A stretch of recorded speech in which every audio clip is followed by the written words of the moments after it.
नमस्कार। TVS talks YouTube channel में आपका स्वागत है। मैं दोबारा हाजिर हूँ अनुपमा के आज के 26 जनवरी वाले लेटेस्ट एपिसोड के अपडेट्स और ट्विस्ट एंड टर्न्स के साथ।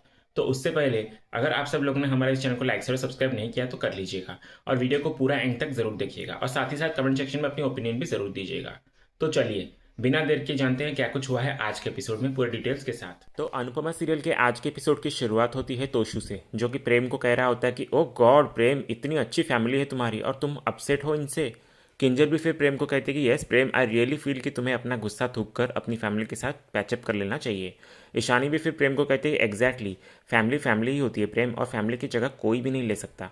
तभी पाखी जो ये सब सुन रही होती है वो राही से कहने लगती है कि राही, तुम तो कितनी लकी हो कि प्रेम की फैमिली इतनी रिच होने के बावजूद तुम्हारे साथ प्रेम की शादी करवा रहे हैं।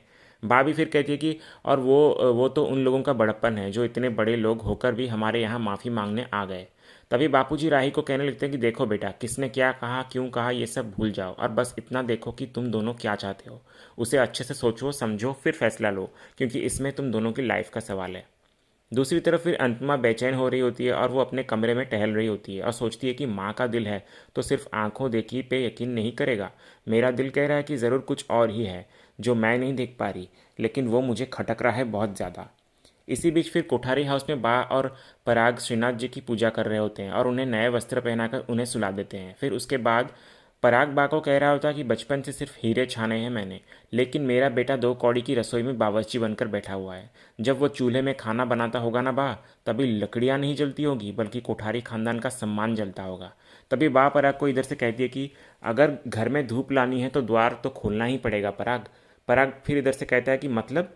बा फिर बोलने लगती है कि मतलब ये कि तुझे अगर मन में उजाला करना है तो मन का द्वार खोलना पड़ेगा, इसलिए तू प्रेम और राही को आने दे। और मन का दरवाज़ा नीचा होता है पराग, और मन में जगह बनाने के लिए झुकना ही पड़ता है, जैसे आज तू झुका अपने बेटे के खातिर। फिर मोटी बा कहती कि और इस सब के बीच राही पर ध्यान दिया तूने। पराग फिर कहता है कि वो प्रेम से नाराज़ तो है, लेकिन ऐसा भी लगता है कि वो प्रेम से रिश्ता जोड़ना भी चाहती है, लेकिन अनुपमा जी नहीं चाहती। दूसरी तरफ फिर प्रेम राही से कह रहा होता है कि मुझे पता है राही, तुम अब भी मुझसे नाराज़ हो और तुमने अभी तक मुझे माफ़ भी नहीं किया, लेकिन मैं तुम्हारी माफ़ी पाने के लिए कोशिश करता रहूँगा और तब तक करता रहूँगा जब तक तुम मुझे माफ़ नहीं कर देती। और तुम मेरे लिए क्या हो ये सिर्फ मैं ही जानता हूँ, और मिस्टर कोठारी कैसे इंसान है ये भी मैं जानता हूँ अच्छे से। और वो मिठाइयाँ मेवे वो सब रिश्ते के लिए नहीं बल्कि रिश्वत के लिए थे। मेरे बाप ने कई पैंतरे अपनाए ताकि मैं अपने घर वापस चले जाऊं, और ये उनका आखिरी पैंतरा है। वो तुम्हारा इस्तेमाल करना चाहते हैं ताकि मैं घर वापस लौट जाऊं। और राही, गुजरातियों के खून में बिजनेस होता है लेकिन उसके साथ साथ ईमानदारी भी होती है, लेकिन मेरे घर वालों के खून में सिर्फ चालाकी है। और मोटी बा, पराग, कोठारी और उनकी पत्नी, उन्होंने जो भी कुछ कहा और वो जो भी कुछ करेंगे वो सब एक नाटक है। और ऐसा नहीं है कि मैं किसी से प्यार नहीं करता, काका काकी प्रार्थना मोटी बा सबसे मैं प्यार करता हूँ, मुझे इनसे प्यार है और मैं इन्हें बहुत मिस भी करता हूँ, लेकिन मैं उस घर में वापस नहीं जाऊँगा, दैट्स फाइनल। तभी राही इधर से कह रही होती है कि प्रेम, मेरा ना दिमाग सुन्न हो गया है और मुझे कुछ समझ नहीं आ रहा है कि मैं क्या करूं और क्या सोचूं, इसलिए मुझे थोड़ा टाइम चाहिए सब कुछ सोचने और समझने के लिए। अभी एक पल में कुछ होता है तो अगले पल में कुछ और होता है, तो मुझे समझ कुछ नहीं आ रहा है अभी। और मुझे ऐसा लग रहा है जैसे मेरे लिए ये दुनिया ऊपर नीचे हो रही है, तो मुझे प्लीज़ थोड़ा सा टाइम दे दो प्रेम। प्रेम फिर इधर से कहता है कि ठीक है राही, तुम्हें जितना टाइम चाहिए उतना ले लो, पर तुम शांत रहो और शांति से सोचो समझो, मगर एक बात हमेशा याद रखना, चाहे कुछ भी हो जाए राही, मैं तुमसे प्यार करता रहूँगा। तभी राही इधर मन में ये कहने लगती कि आई एम सॉरी प्रेम कि मैं तुम्हें पुश कर रही हूँ, तुम मेरे लिए अपनी फैमिली से लड़ गए और मैं तुम पे ही गुस्सा निकाल रही हूँ। और इधर प्रेम भी राही की तरफ देखते हुए मन में कह रहा होता है कि आई लव यू राही, तुम चाहे गुस्सा करो या शिकायत करो, मुझे खुद से दूर भी करो या धक्के मार के घर से निकाल दो, पर मेरा प्यार कभी कम नहीं होगा। ये कहकर फिर प्रेम वहाँ से चला जाता है। और इधर दूसरी तरफ कोठारी हाउस में मोटी बाप पराग को कह रही होती है कि राही प्रेम से प्यार करती है तो वो शादी के लिए रेडी हो जाएगी, लेकिन उसकी माँ वो शादी के लिए कभी तैयार नहीं होगी, क्योंकि उसके लिए उसके उसूल प्यार से बड़ी चीज़ है। लेकिन पराग, हमें हर हाल में प्रेम की शादी उस लड़की से करवा के उसे घर में वापस लेकर आना ही होगा।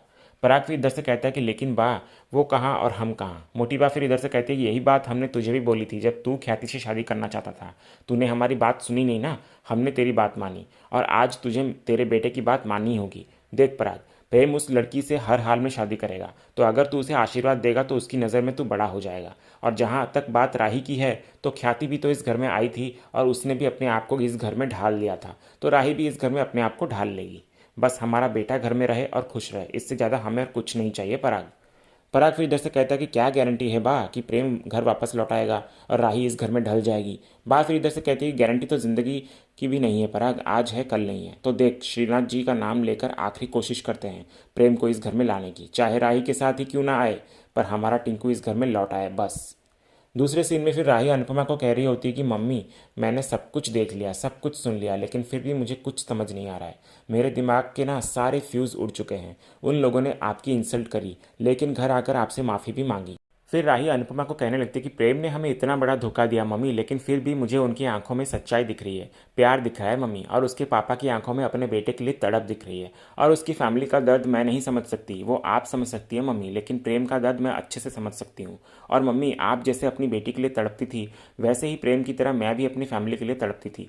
लेकिन प्रेम की बात सुनोगी ना मम्मी, तो ऐसा लगेगा जैसे उसका ट्रॉमा, उसकी ज़िद के आगे वो कुछ भी नहीं समझने वाला। और मम्मी, मुझे ना प्रेम के झूठ पे गुस्सा आ रहा है, लेकिन मैं प्यार का क्या करूँ मम्मी, और मैं चाह के भी उससे नफरत नहीं कर पा रही हूँ।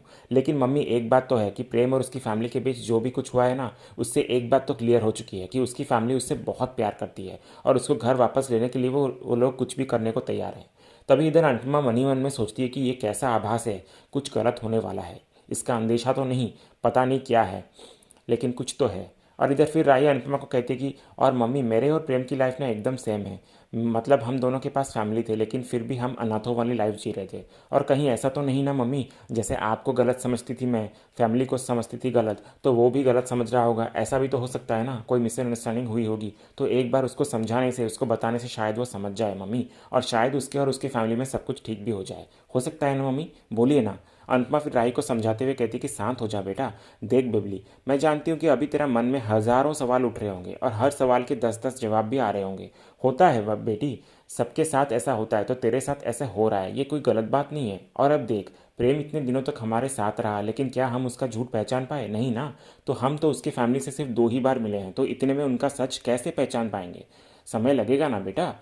फिर अनुपमा राही को कहती कि और प्रेम ही तो बोल रहा था ना कि सूरत क्या देखनी है, बल्कि उसके पीछे छुपी नीयत देखनी चाहिए। तो मुझे तो बस यही दिखाई दिया कि ये लोग माफ़ी मांगने आए हैं, उसके पीछे छुपी उनकी नीयत नहीं देख पा रही हूँ मैं बेटा। और मैं प्रेम से बहुत नाराज़ हूँ उसके किए धोखे की वजह से, और शायद इस बात के लिए मैं उसे कभी माफ़ भी ना कर पाऊँ। लेकिन मैं नहीं चाहती कि मैं अपना फैसला तुझ पे थोपूं, बल्कि तुझे अपना फैसला खुद करना होगा राही। फिर अनुपमा ये कहती कि और बेटा, ये शादी है और शादी पूरी ज़िंदगी के लिए होती है, और अभी भी यही विश्वास करते हैं ना लोग कि शादी की है तो उसे निभाओ, चाहे कुछ भी करो, पर आखिरी दम तक शादी निभानी है।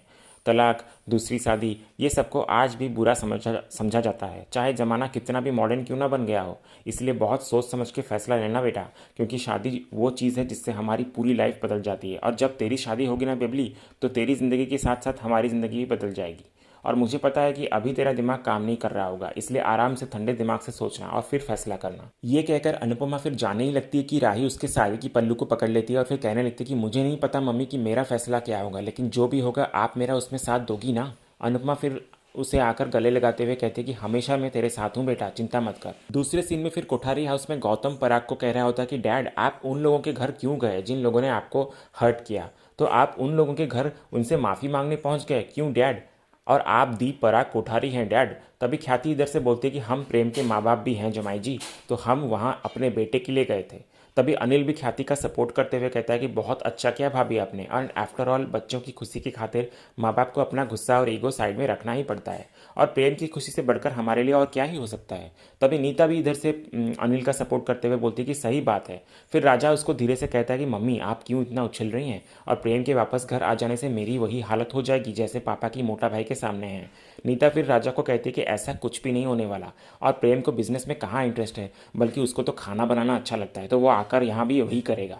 राजा फिर इधर से बोलता है कि और अगर प्रेम ने आते ही बिजनेस को टेक ओवर कर लिया तो वही हो जाएगा जैसे दूध में से मक्खी को निकाल कर फेंकते हैं, वही वैल्यू मेरी हो जाएगी। नीता फिर इधर से बोलती कि मक्खी बनेगा तो फीकेगा ना बेटा, इसलिए मलाई बन, प्रेम को पटा के रख, समझा।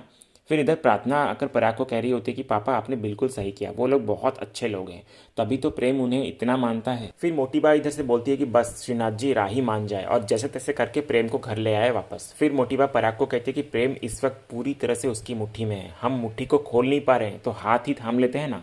दूसरे सीन में फिर इधर अनुपमा बापूजी के साथ बैठी हुई होती है और बोल रही होती है कि नहीं मान रहे मन बापूजी, और आपने प्रेम को बोलने का मौका दिया, सही किया, और आपने देखा कि राही भी दोनों तरफ से सोच रही है, वो भी अच्छा है, पर मैं तो एक माँ हूँ ना, और माँ होने के नाते मेरा चिंता भी तो सही है ना बापूजी, वो भी तो गलत नहीं है ना। बापूजी फिर इधर से कहते हैं कि गलत तो नहीं है, लेकिन हो सकता है बेबुनियाद हो।